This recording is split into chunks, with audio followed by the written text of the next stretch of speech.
Hello students, welcome to my YouTube channel. हम लोग कर रहे हैं क्लास 12th मैथ्स का चैप्टर 1 रिलेशंस एंड फंक्शंस। इस वीडियो के पहले भी काफ़ी सारी वीडियोस मैं इस चैप्टर के लिए अपलोड कर चुकी हूँ चैनल पर। अगर आप वो सारी वीडियोस देखना चाहते हैं तो उन सारी वीडियोस का लिंक आपको इस वीडियो के डिस्क्रिप्शन बॉक्स में मिलेगा, आप चेक कर सकते हैं। आज हम स्टार्ट करने वाले हैं क्वेश्चन नंबर 2 के साथ। क्वेश्चन नंबर 2 में हमें शो करने के लिए बोला है कि जो गिवन रिलेशन R है, जो set of real number R पे डिफाइन है, वो हमें प्रूव करना है कि ना तो रिफ्लेक्सिव है, ना ही सिमेट्रिक है और ना ही ट्रांजिटिव है। और रिलेशन R को कुछ ऐसे डिफाइन करके दिया हुआ है कि जो ऑर्डर्ड पेयर A, B है उसमें हर B के स्क्वायर से लेस देन या उसके बराबर होना चाहिए। ठीक है, देखिए हमें जो सेट ऑफ रियल नंबर्स दिया है उसमें हमारे सारे पॉजिटिव नंबर आ जाएंगे, निगेटिव नंबर आ जाएंगे, 0 आ जाएगा। इवन जो रैशनल नंबर्स है 1/2, 1/4 टाइप के वो भी आ जाएंगे, इरैशनल नंबर्स भी आ जाएंगे और डेसिमल नंबर्स भी आ जाएंगे। अब हमें शो करना है कि रिलेशन R जो है वो रिफ्लेक्सिव नहीं है। ये करने के लिए हम लोग इस रियल नंबर के सेट में से एक एलिमेंट लेने वाले हैं, कोई भी चलेगा। से हम यहाँ पे एलिमेंट 1/2 ले लेते हैं। ठीक है, तो हम यहाँ पे लिखेंगे for 1/2 belongs to real number का सेट। थोड़ा बोल्ड लिख दीजिएगा, सेट है इसलिए। तो 1/2 हमने लिया जो रियल नंबर के सेट से बिलोंग कर रहा है। अब अगर 1/2 A की जगह पुट करने के बाद 1/2 B की जगह पुट करने के बाद दोनों को सॉल्व करने के बाद ये वाला हमारा जो कंडीशन है कि A less than equals to B का स्क्वायर है, ये फॉलो होता है तो हम बोलेंगे कि रिलेशन R रिफ्लेक्सिव है, जो कि ऑब्वियसली फॉलो नहीं होगा क्योंकि हमें रिलेशन R को रिफ्लेक्सिव नहीं है ये ऐसा शो करना है। तो हम ये वाली कंडीशन में इसको बैठाने की कोशिश करते हैं। A की जगह भी हम क्या पुट करते हैं 1/2, B की जगह भी हम क्या पुट करते हैं 1/2, क्योंकि B का स्क्वायर है तो हम इधर 1/2 का स्क्वायर करेंगे। अब देखिए 1/2 को आप सॉल्व करेंगे तो 0.5 आ जाना है। 1/2 का स्क्वायर आप निकालेंगे 1/4 आएगा, 1/4 को सॉल्व करेंगे तो 0.25 आ जाएगा। और अगर हम इन दोनों को कंपेयर करें तो हमें दिख रहा है कि 0.5 बड़ा है और 0.25 छोटा है, तो हम साइन ये वाला लगाएंगे और यहाँ भी यही साइन चलेगा। मतलब कि A का A से लेस देन इक्वल वाला रिलेशन तो बिल्कुल भी सेटिस्फाई नहीं हुआ, उल्टा A जो है वो ग्रेटर देन B का स्क्वायर आ गया। तो अब ये रिलेशन सेटिस्फाई नहीं हो रहा है तो हम क्या लिखेंगे कि जो हमारी 1/2 के साथ 1/2 की ऑर्डर्ड पेयर है वो इस रिलेशन R का हिस्सा नहीं है। और अगर ये इस रिलेशन R का हिस्सा नहीं है तो रिलेशन R जो है वो रिफ्लेक्सिव तो बिल्कुल भी नहीं होगा। अब आपने एक ऑर्डर्ड पेयर के लिए शो कर दिया कि रिलेशन R रिफ्लेक्सिव नहीं है, तो आपको उससे ज्यादा करने की जरूरत नहीं है। रिलेशन R पूरा ही रिफ्लेक्सिव नहीं होने वाला है। हम शो करेंगे कि रिलेशन R जो है वो सिमेट्रिक भी नहीं है, तो इसके लिए भी हम R में एक ऑर्डर्ड पेयर लेंगे जो R की कंडीशन को सेटिस्फाई करनी चाहिए। देखिए R की जो कंडीशन थी रिलेशन R की वो थी A less than equals to B का स्क्वायर होना चाहिए। तो अब मान लीजिए मैं एक ऑर्डर्ड पेयर लेती हूँ 1,4। मैंने एक ऑर्डर्ड पेयर ली 1,4 जो बिलोंग कर रही है R से। अब ये R से तभी बिलोंग करेगी जब ये इस वाली कंडीशन को सेटिस्फाई करेगी। तो हमारा A की जगह 1 है, B की जगह 4 है।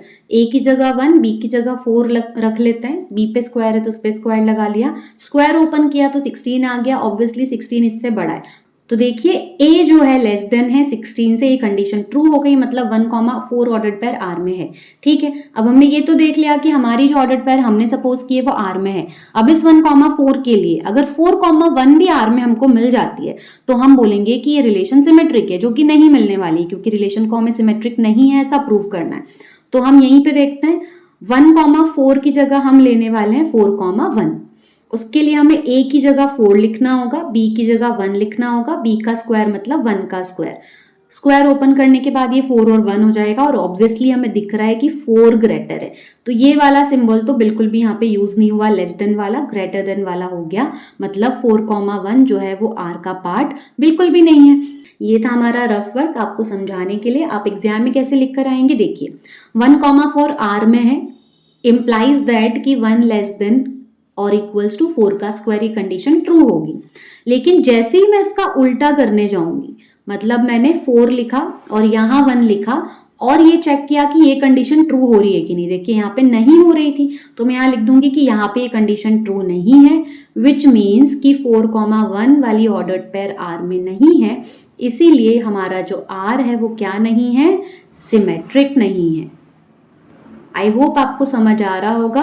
अगर आप ऑलरेडी पुरानी वीडियोस देखते हुए चले आ रहे हैं तो आपको समझ में आ रहा होगा, लेकिन आप पहली वीडियो देख रहे हैं इस चैप्टर से रिलेटेड तो थोड़ा टफ लगेगा। तो आई विल सजेस्ट कि आप पहले पुरानी वीडियोस देख लीजिए, इसमें बेसिक कॉन्सेप्ट एंड ऑल सब कुछ मैंने अच्छे से और बहुत धीरे धीरे एक्सप्लेन किया हुआ है। चलिए अब हमें शो करना है कि रिलेशन आर ट्रांजिटिव भी नहीं है, तो उसके लिए भी हम एक ऑर्डर्ड पेयर लेंगे। मान लीजिए हमने 3, 2 ऑर्डर्ड पेयर लिए कि आर में है, मतलब 3 को ए की जगह रखेंगे, 2 को बी की जगह रखेंगे, बी का स्क्वायर है तो 2 का स्क्वायर करेंगे और इसको सॉल्व करेंगे। तो हम देखेंगे कि ये वाली जो कंडीशन है फुलफिल हो रही है, तो हम ये वाली ऑर्डर्ड पेयर ले सकते हैं। हमारा 3, 2 आर में है।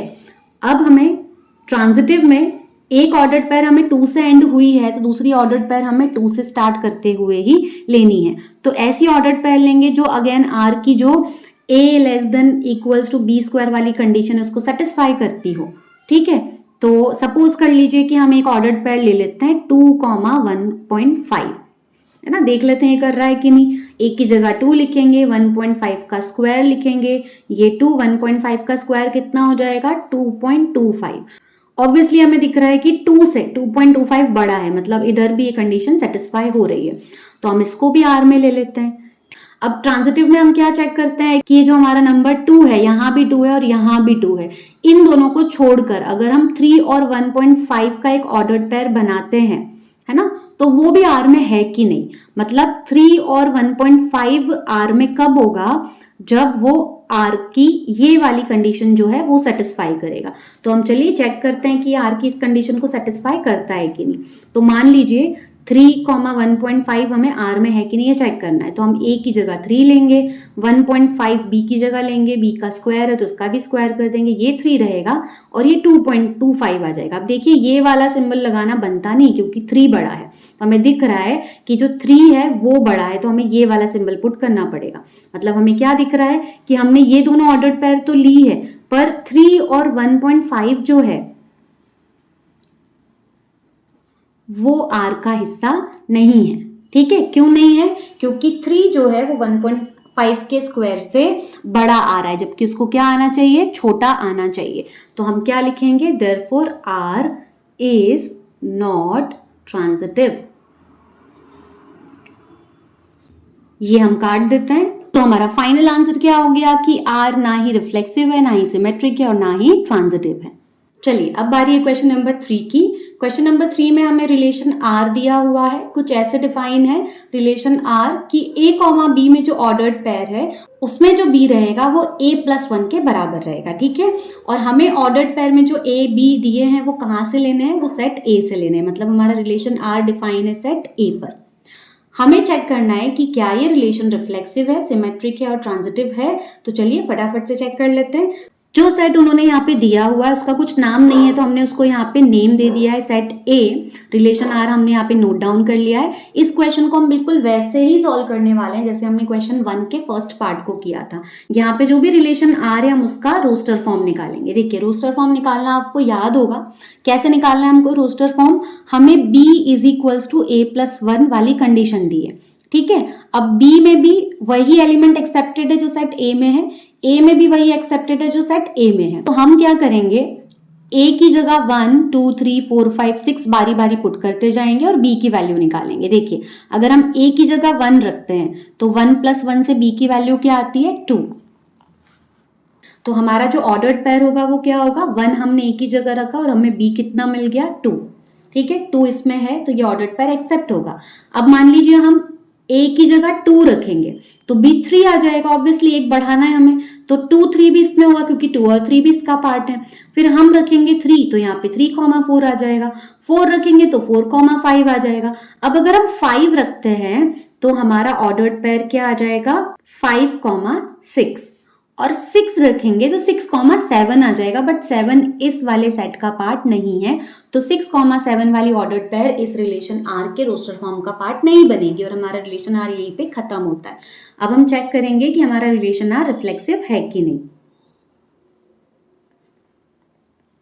तो देखिए यहाँ पे हमें कहीं भी एक भी सेट ए के एलिमेंट 1 के लिए 1,1 वाली ऑर्डर्ड पेयर नहीं दिख रही है, 2 के लिए 2,2 वाली नहीं दिख रही है, 3 के लिए 3,3 वाली नहीं दिख रही है, तो हम यहाँ लिखेंगे क्योंकि हमें दिख रहा है कि 1,1 या 2,2 या फिर 3,3 एंड सो ऑन करके हम लिख सकते हैं 6,6। ये सारी ऑर्डर्ड पेयर आर का हिस्सा नहीं है, इसीलिए हमारा जो रिलेशन आर है वो रिफ्लेक्सिव नहीं है। नेक्स्ट हम चेक करेंगे कि हमारा रिलेशन सिमेट्रिक है कि नहीं। तो उसके लिए हम यहाँ से कोई भी एक ऑर्डर्ड पेयर ले लेंगे। मान लीजिए हमने लिया 1,2, तो हम लिखेंगे कि फॉर 1,2 बिलोंग्स टू आर। हमें दिख रहा है कि 1,2 आर में है, लेकिन उसके लिए 2,1 वाली ऑर्डर्ड पेयर आर का हिस्सा नहीं है, देयरफॉर आर हमारा क्या होगा, सिमेट्रिक भी नहीं होगा। आई थिंक यहाँ से आपको क्वेश्चन इजी लगना स्टार्ट हो जाएंगे बच्चा। अगर आपने चैप्टर को अच्छे से समझने की कोशिश की है तो बिल्कुल यहाँ से आपको क्वेश्चन इजी लगेंगे। चलिए अब हम ट्रांजिटिव के लिए चेक कर लेते हैं। तो हमने यही वापस से 1,2 से ही स्टार्ट किया, तो हम यहाँ लिखेंगे, क्या लिखेंगे हम कि 1,2 जो है वो आर में है। अब क्योंकि ये ऑर्डर्ड पेयर 2 से एंड हो रही है, तो अगली ऑर्डर्ड पेयर हमें यहाँ ढूंढनी है जो 2 से स्टार्ट हो रही हो। तो हमें यहाँ दिख रहा है कि 2 से ये वाली ऑर्डर्ड पेयर स्टार्ट हो रही है, तो हम यहाँ लिखेंगे एंड 2,3 भी आर में है। अब देखिए ये वाला 2 छोड़ के 1 और 3 से हम एक नई ऑर्डर्ड पेयर बनाएंगे। तो हमने बनाई नई ऑर्डर्ड पेयर जो कि निकली 1,3। ये भी आर में होनी चाहिए, जो कि हमें बिल्कुल भी नहीं दिख रही है आर में है। तो हम यहाँ लिखेंगे ये ऑर्डर्ड पेयर आर में नहीं है, इसलिए आर हमारा ट्रांजिटिव भी नहीं है। तो अब अपना फाइनल आंसर क्या हो जाएगा, R is neither reflexive nor symmetric और नॉर ट्रांजिटिव। आप लिख लीजिएगा। क्वेश्चन नंबर 4 में हमें रिलेशन आर दिया हुआ है जो डिफाइन है आर सेट पर, सेट ऑफ रियल नंबर्स, जैसे कि क्वेश्चन नंबर 2 में हमें दिया हुआ था। रिलेशन आर की डेफिनेशन कुछ इस तरह से है कि ordered pair A comma B में ए जो है वो बी से लेस है या उसके बराबर है। क्वेश्चन नंबर 2 में हमें यहाँ पे बी का स्क्वायर दिया था, सेम क्वेश्चन है, बस बी के स्क्वायर की जगह नॉर्मल हमें बी दे के रखा है। हमें शो करना है कि रिलेशन रिफ्लेक्सिव है, ट्रांजिटिव है, लेकिन सिमेट्रिक नहीं है। बहुत इजीली हम शो कर लेंगे। सबसे पहले हम सेट आर और रिलेशन आर लिख लेते हैं। देखिए सेट आर में अगेन वही पॉजिटिव, नेगेटिव, जीरो नंबर, हमारे रैशनल नंबर्स, इरैशनल नंबर्स सब आ जाएंगे, ठीक है। और रिलेशन आर जो है उसकी डेफिनेशन कुछ ऐसी है कि ए कॉमा बी इस तरह से है कि A less than equals to B होना चाहिए। सबसे पहले हम चेक करेंगे रिफ्लेक्सिव के लिए। अब उन्होंने वहां पे शो करने का बोला है कि रिफ्लेक्सिव है ये रिलेशन, तो हमें कुछ भी करके रिफ्लेक्सिव तो शो करना ही करना है। तो हम यहाँ लिखेंगे for all A belongs to, set हमारा कौन सा है यहाँ पे, रियल नंबर। तो सारे वो एलिमेंट हमने ले लिए जो रियल नंबर में बिलोंग करते हैं। अब देखिए क्या मैं एक एलिमेंट ए के लिए ऐसा लिख सकती हूँ कि ए इज इक्वल टू ए? बताइए क्या एक एलिमेंट खुद अपने आप के इक्वल होगा? बिल्कुल होगा। और हमें कंडीशन भी यही दे के रखी है कि अगर ए बी के इक्वल है तब भी ऑर्डर्ड पेयर एक्सेप्टेड है, अगर ए बी से छोटा है तब भी ऑर्डर्ड पेयर एक्सेप्टेड है। तो यहाँ लेस देन वाला तो नहीं लग रहा है कंडीशन, बट इक्वल वाला तो लग रहा है। तो अगर ए जो है ए से बराबर है, ए जो है ए के बराबर है, मतलब हम कह सकते हैं कि ए इज लेस देन और इक्वल्स टू ए, और इसीलिए ए कॉमा ए वाली जो ऑर्डर्ड पेयर है वो आर का हिस्सा है, और इसीलिए हमारा जो आर रिलेशन है वो क्या है, रिफ्लेक्सिव है। Quite easy. चलिए अब हमें शो करना है कि जो रिलेशन आ रहा है वो सिमेट्रिक नहीं है। तो जब हमें नहीं शो करना होता है ना, तो हम जनरलाइज बातें नहीं करेंगे। जैसे हमें पिछले केस में रिफ्लेक्सिव है ये शो करना था, तो यस आंसर लाना था, तो मैंने ए बिलोंग्स टू आर लिया, मतलब मैंने कोई नंबर, एग्जैक्ट नंबर नहीं लिया, मैंने ए बिलोंग्स टू आर ले लिया। अब हमें यहाँ क्या प्रूफ करना है कि सिमेट्रिक तो नहीं है। तो जब भी नॉट लाना होता है हमें, तो वहां पे आप कोई स्पेसिफिक नंबर ले लीजिए। तो हम यहाँ पर एक स्पेसिफिक ऑर्डर्ड पेयर ले लेंगे। मान लीजिए कि हमने ऑर्डर्ड पेयर ली है, देखिए हमें पता है, ऑब्वियसली हमें पता है कि जो 2 है वो लेस देन और इक्वल्स टू है 4 के, है ना। इक्वल तो नहीं है 2 4 के, लेकिन लेस देन तो है। अब 2 लेस देन इक्वल्स टू 4 है, मतलब 2 जो है वो 4 के साथ ऑर्डर्ड पेयर बना के आर का पार्ट है। लेकिन मैं अगर इसका उल्टा लिखूं, मैं अगर ऐसा लिखना चाहूं कि 4 is less than equals to 2, तो बिल्कुल भी ट्रू नहीं हो सकता क्योंकि 4 लेस नहीं है 2 से, 4 ग्रेटर है, तो मुझे यहाँ पे ये काटना पड़ेगा। ठीक है, इसका मतलब क्या होगा कि 4, 2 वाली जो ऑर्डर्ड पेयर है वो आर में नहीं है। तो हमने यहाँ क्या शो किया कि 2, 4 वाली ऑर्डर्ड पेयर तो आर में है, लेकिन उसके लिए 4, 2 वाली ऑर्डर्ड पेयर आर में नहीं है, इसलिए जो हमारा आर है वो सिमेट्रिक भी नहीं है। अब हमें प्रूव करना है कि रिलेशन आर ट्रांजिटिव है। अभी मैंने आपको बताया कि जब हमें यस आंसर लाना होता है तो एग्जैक्ट एलिमेंट्स मत लीजिए, नंबर मत लीजिए, आप ए बी सी में बात कीजिए।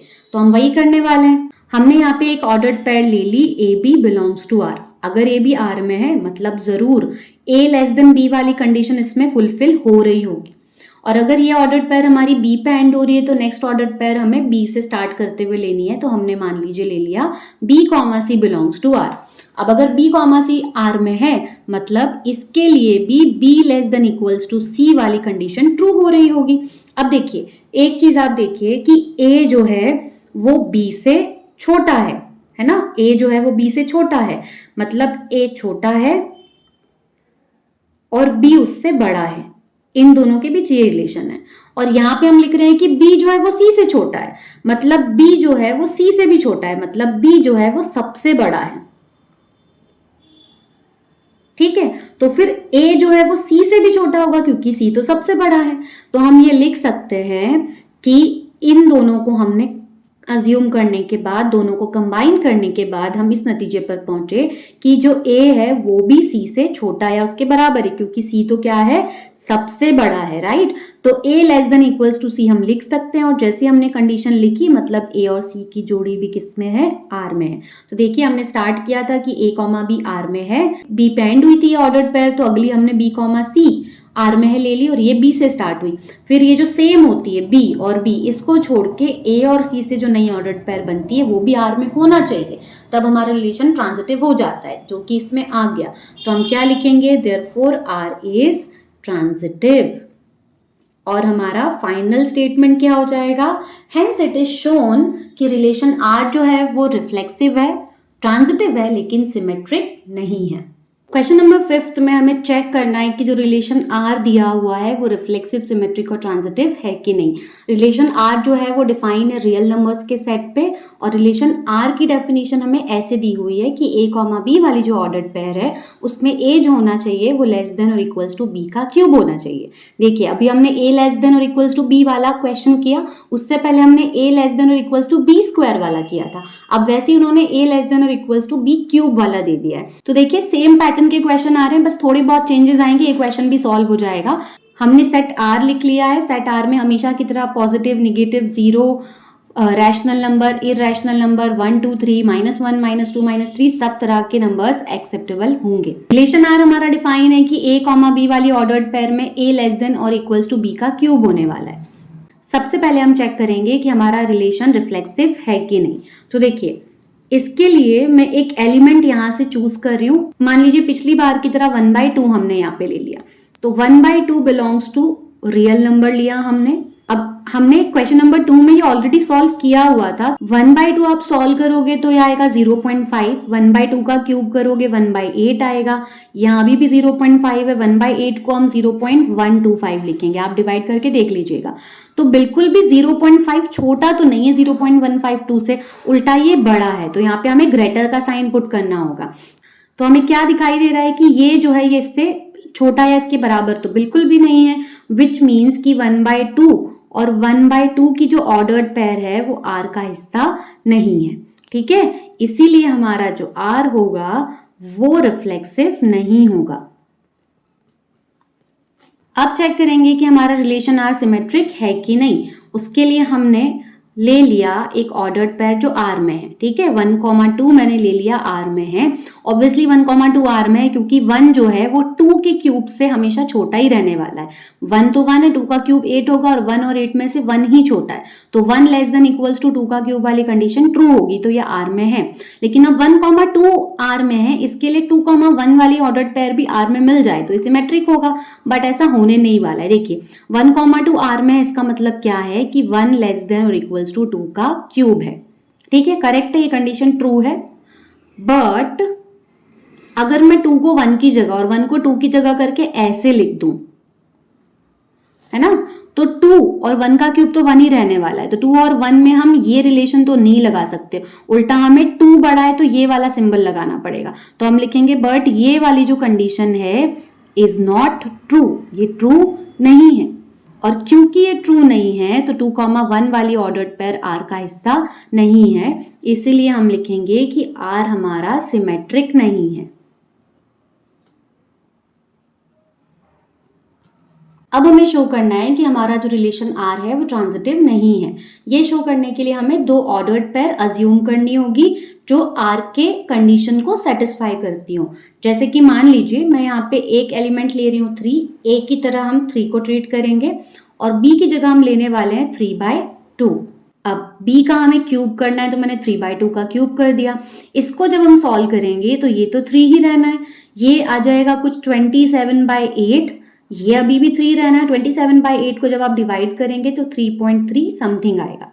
अब आप इन दोनों को कंपेयर कीजिए, आपको दिख रहा है कि 3 और 3.3 में ऑब्वियसली 3.3 बड़ा है, तो ये जो a less than equals to वाली कंडीशन थी उसको सेटिस्फाई कर रहे हैं दोनों एलिमेंट। मतलब हम ये कह सकते हैं कि जो 3 और 3/2 वाली ऑर्डर्ड पेयर है ये R का हिस्सा है।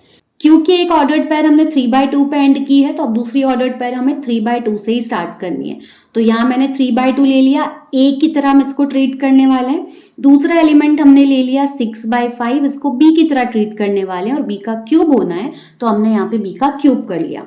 3/2 को हम सॉल्व करेंगे तो हमें 1.5 कुछ मिलेगा। 6/5 को हम सॉल्व करेंगे 216/125 आएगा। ये तो अभी भी 1.5 रहा, इसको जब आप डिवाइड करेंगे जो कि आप करके देख लीजिएगा तो 1.7 आएगा। मतलब इन दोनों में अभी भी ये ही बड़ा है, तो हम यहाँ पे ये साइन लगा सकते हैं। ये साइन क्या शो कर रहा है कि 1.5 लेस देन और इक्वल्स टू है 1.7 के, मतलब 3/2 जो है वो भी लेस देन इक्वल टू है 6/5 के क्यूब के। इसीलिए हम कह सकते हैं कि 3/2 और 6/5 वाली जो ऑर्डर्ड पेयर है वो भी आर में है।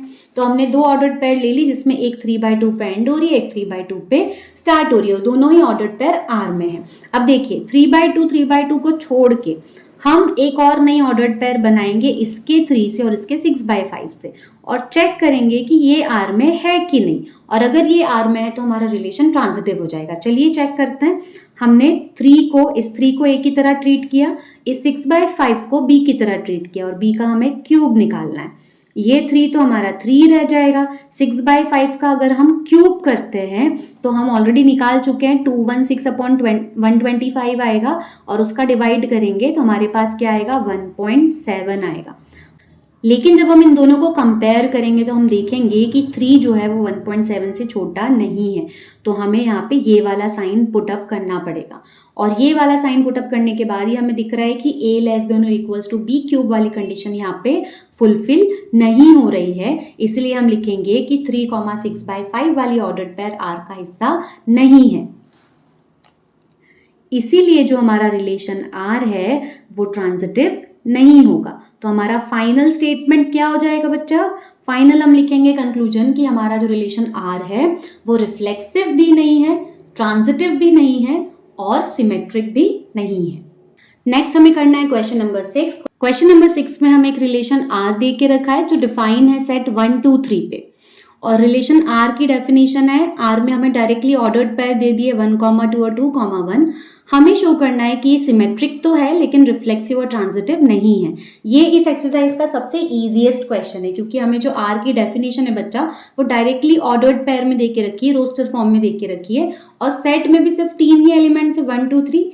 सेट का उन्होंने नाम नहीं दिया था तो हमने उसको A लेट कर लिया है। हम सबसे पहले शो करेंगे कि रिलेशन R जो है वो रिफ्लेक्सिव नहीं है। तो देखिए हमें दिख ही रहा है कि सेट A में एलिमेंट 1 है लेकिन 1,1 इधर नहीं है, ठीक है। एलिमेंट 2 के लिए 2,2 वाली ऑर्डर्ड पेयर भी रिलेशन R में नहीं है। उसी तरह एलिमेंट 3 के लिए 3,3 वाली जो ऑर्डर्ड पेयर है वो भी R में नहीं है। तो हम लिख देंगे therefore R is not reflexive. अब हम शो करेंगे कि हमारा रिलेशन R सिमेट्रिक है। तो देखिए ऑब्वियसली हमें दिख रहा है कि सिमेट्रिक है क्योंकि इसमें दो ही ऑर्डर्ड पेयर है।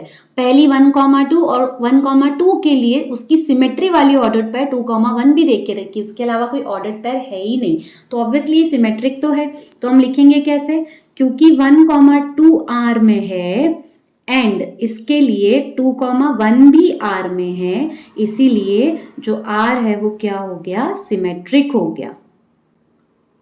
अब हमें शो करना है कि ये वाला जो रिलेशन है ट्रांजिटिव नहीं है। बहुत इजीली हो जाएगा। देखिए 1,2 वाली ऑर्डर्ड पेयर हमने रिलेशन से ली है, क्योंकि ये 2 पे एंड हो रही है तो अगली ऑर्डर्ड पेयर हमें 2 से स्टार्ट होती हुई लेनी है ही रिलेशन में दो ऑर्डर्ड पेयर, और दूसरी वाली 2,1 है, तो ये दो हमने आर में देख ली। ये 2 और ये 2 को छोड़ के 1 और 1 से एक नई ऑर्डर्ड पेयर बना ले अगर हम, जो बनेगी 1,1, और हमें पता है कि ये आर में है ही नहीं क्योंकि आर में तो ये दो ही ऑर्डर्ड पेयर है, तो ऑब्वियसली ये नहीं होनी है। तो हम लिखेंगे 1,1 does not belongs to R, इसलिए आर क्या नहीं होगा, आर इज नॉट ट्रांजिटिव। तो इसका फाइनल स्टेटमेंट आप लिख लीजिएगा, hence it is proved that R is symmetric but neither reflexive और नॉर ट्रांजिटिव। तो बच्चा आज के लिए आई थिंक इतना काफी है। आगे के क्वेश्चन हम लोग करेंगे अगली वीडियो में, तब तक के लिए पढ़ते रहिए। All the very best, bye.